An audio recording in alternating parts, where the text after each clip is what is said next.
Olá, jovens, tudo certo? Bom, nesse vídeo aqui nós vamos resolver um exemplo que aborda o conceito de impulso.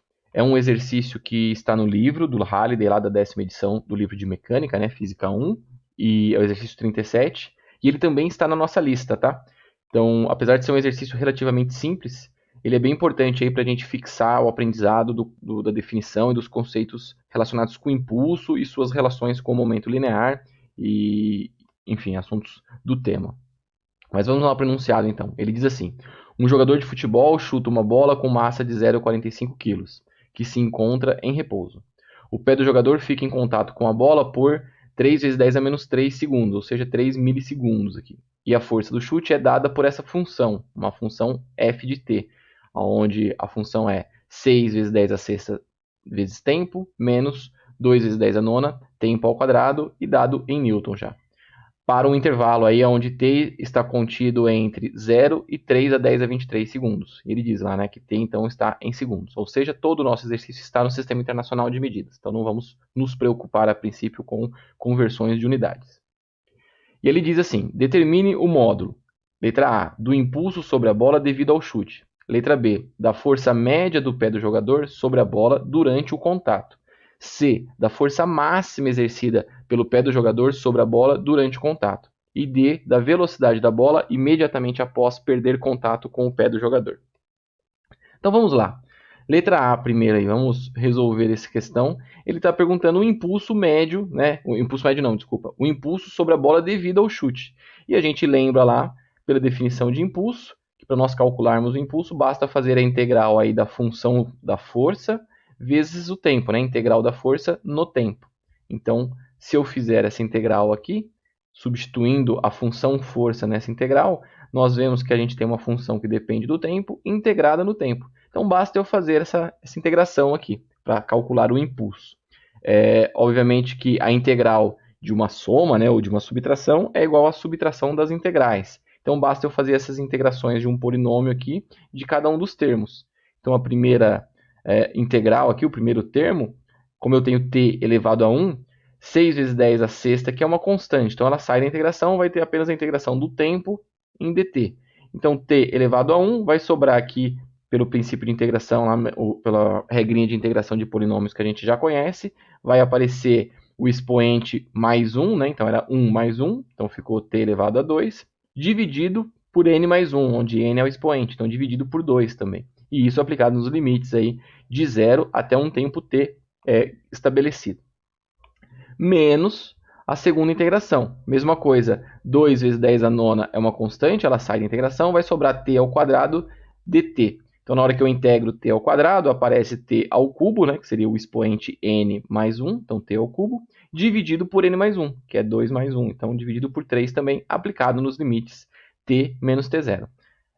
Obviamente que como o limite inferior é zero, vai sobrar apenas a função em t, né? Porque seria t ao quadrado substituído aqui, né? Eu coloco t aqui dentro e depois eu coloco menos zero aqui dentro. Aí zero anula esse termo. A mesma coisa para o segundo caso. Zero anula esse termo. Então vai sobrar apenas os termos em t mesmo. E a nossa integração tem este resultado. E aí se eu quero calcular o impulso, basta eu substituir o tempo lá de 3 milissegundos, né? Que é o tempo de contato que o pé ficou com a bola aí. Então, substituindo 3 milissegundos dentro da variável tempo aqui, então apareceu 6 vezes 10 a sexta dividido por 2, vezes o tempo ao quadrado, menos 2 vezes 10 a nona dividido por 3, vezes o tempo ao cubo. Então, se você executar essa conta na sua calculadora com cuidado e atenção aqui, porque tem bastante termos de expoente, né? Então tomem cuidado para não errar essa conta na calculadora. Você vai chegar aí num fator de impulso de aproximadamente, não, desculpa, nesse caso dá exatamente 9 newtons vezes segundos. Lembrando que como impulso é força vezes o tempo, então a nossa unidade fica newton vezes a unidade de tempo, que é segundo. Então 9 newtons segundo é o valor do nosso impulso. Aí na letra B ele perde a força média. E a gente lembra que se, por definição, né, se a força for uma força calculada como uma força média, a gente pode escrever o impulso, então, por essa definição, né? O impulso é a força média vezes o intervalo de tempo que ela ficou em contato com a bola. Sendo assim, então, eu posso fazer, lembrando que o T0 eu assumi como o start do cronômetro, né? Então, eu igualo o T0 ao próprio zero, o nosso ΔT vai ser o próprio T de 3 milissegundos aqui. Sendo assim, basta eu isolar a força média nessa expressão, que vai ser o impulso dividido pelo intervalo de tempo, e lembrando que o impulso nós já calculamos, só substituir este valor aqui na nossa expressão, a gente tem o impulso de 9 newtons vezes segundos, dividido pelo intervalo de tempo, que seria 3 milissegundos. Então, fazendo essa conta, você chega a 3 vezes 10 a terceira newtons, ou seja, 3.000 newtons, que é o que a gente conversou nas nossas, o que tem apresentado nos nossos estudos, nas nossas notas de aula, que as forças de colisão, né, as forças de impulso, elas têm essa característica de atuar durante um intervalo de tempo muito curto, porém ela tem uma intensidade, né, um valor de módulo da força muito alta. Então a gente percebe aqui que, neste caso, a força tem uma intensidade de 3.000 newtons, é uma força realmente alta. E aí na letra C ele pede a força máxima, porque o que acontece é que como a bola tem um caráter elástico ali, a gente percebe que essa força é uma força parabólica, né? Tem um termo de tempo ao quadrado. Então o que acontece é que essa força ela começa a aumentar a hora que ela começa o contato, ela tem um certo valor. Aí ela vai aumentando, aumentando até chegar no máximo. A gente pode fazer a representação aí desse sistema. A força ficaria um gráfico assim, ó. Então, se eu aplico uma certa força inicialmente, ela vai aumentando, aumentando, aumentando, chegou num valor máximo, que é a maior compressão que o pé vai fazer na bola, e aí a bola começa a se movimentar e ela começa a diminuir a força, né, de contato entre o pé e a bola. Então, ela tem um caráter parabólico, e como é negativo aqui este termo no t ao quadrado, a concavidade é para baixo. Então, este aqui é o caráter da força, é uma descrição aí gráfica desta força. Porém, ele quer o valor máximo da força. Tá? A gente está buscando o valor máximo. Para eu determinar o valor máximo, eu preciso saber em qual instante de tempo eu estou nesse máximo. Ou seja, eu tenho que saber aqui em qual instante de tempo eu estou nesta posição, neste valor de força. Porque se eu sei qual é esse instante de tempo, aí basta eu substituir na minha equação aqui que descreve a força em função do tempo e eu consigo calcular então a força máxima. E como é que eu descubro esse tempo aqui? Bom, eu percebo que é uma função parabólica. Então, se eu pensar no ponto de máximo, vai ser um ponto aqui em cima. E neste ponto aqui em cima, o que eu sei é que se eu traçar a reta tangente, como é o ponto máximo, a reta tangente a este ponto vai ser paralela ao eixo x. E a reta tangente é representada pela derivada da função. Lembram disso? Então, se eu traço aqui ó, no ponto máximo uma reta tangente, esta reta ela é paralela ao eixo x. Ou seja, a reta derivada ela é representada pela derivada da função, né? A reta tangente a um ponto é representada pela derivada da função no tempo, nesse caso da função f, no tempo. E como ela é paralela, ela não tem inclinação nenhuma com relação ao eixo x, essa derivada tem que ser igual a zero, porque lembrem que a derivada da função no tempo, aqui neste caso, representa a inclinação da reta tangente. Então, neste caso aqui, se eu fizer a derivada da função força no tempo e igualar o resultado dessa derivada a zero, eu obtenho o tempo, né, o instante de tempo onde essa força será máxima. Então, se eu fizer a derivada, fazendo a derivada da nossa função aqui, é a derivada de um polinômio. Né? Então, 6/10 a sexta é uma constante vezes o tempo. Então, na hora que eu derivo o tempo, ele estava elevado a 1, cai um multiplicando e sobra o expoente 1 menos 1. Então fica t elevado a zero. T elevado a zero é 1. Então sobra apenas a constante aqui do primeiro termo. 6 vezes 10 a sexta. Menos 2 vezes 10 a nona, já está aqui. Só que aí na derivada de tempo ao quadrado, cai o 2 multiplicando, né? Fica 2t. E aí fica t elevado a 2 menos 1. 2 menos 1 é 1. Então fica o próprio t elevado a 1. Pronto, este é o resultado da nossa, né? Caiu 2 multiplicando aqui, que era do expoente. Então, esse é o resultado da nossa derivada. Eu tenho que igualar isso a zero, então, e determinar o tempo. Então, se eu pegar e jogar este outro termo aqui, né, passar, entre aspas, aí, este outro termo para o outro lado da equação e passar esse termo que está multiplicando, passo ele dividindo, eu isolei o tempo. Então, isolando o tempo aí, o que eu tenho é 6 vezes 10 a sexta, que é o termo que foi para o outro lado, dividido por 4, né, que é 2 vezes 2 aqui, vezes 10 a nona.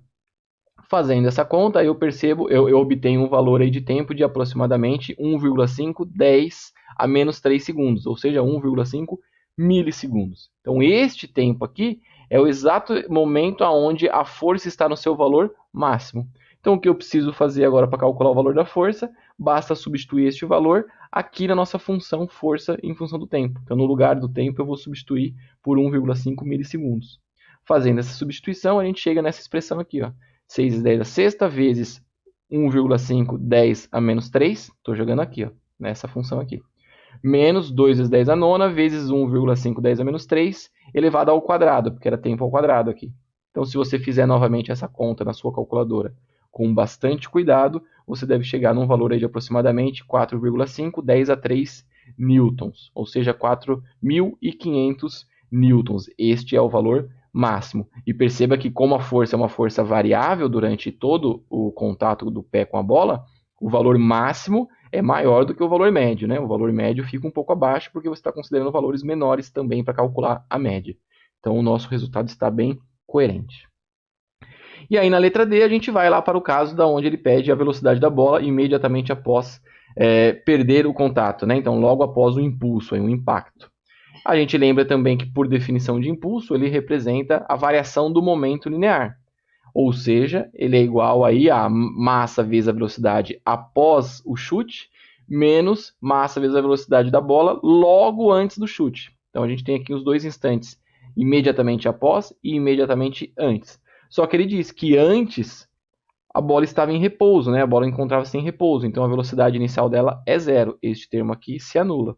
Como eu já sei o valor do impulso, que é 9 newtons vezes segundos, basta agora então eu fazer o cálculo, né, de isso igualado a mv, basta eu fazer o cálculo da velocidade como sendo o valor do impulso dividido pela massa. Então, substituindo os nossos dados, 9 newtons vezes segundos dividido por 0,45 kg. Então, se eu fizer essa conta, acho que é mais fácil, é mais difícil de errar na calculadora, é uma conta mais simples. Você chega no valor de velocidade logo após o impacto, né, logo após o chute, de 20 metros por segundo. E eu coloquei metros por segundo porque todo o nosso sistema está no Sistema Internacional de Medida. Então, o valor da velocidade deve ser metros por segundo. Beleza, jovens? Um exercício simples, mas ele trabalha aí todas as definições possíveis de impulso, desde a definição da integral da força vezes a velocidade, vezes o tempo, desculpa, a definição a partir de um valor médio da força, né? Então é um caso macroscópio aqui da força média vezes o intervalo de tempo ΔT. Fizemos também uma análise aí com relação a valores máximos de uma função, como encontrar valores máximos ou mínimos de uma função. Isso é bem útil para a gente em vários exercícios. E por fim, aí, o cálculo da velocidade a partir da ideia, da definição, né, de impulso igual a variação de momento linear. Então é isso, bons estudos. Qualquer dúvida, estou à disposição. Falou, valeu.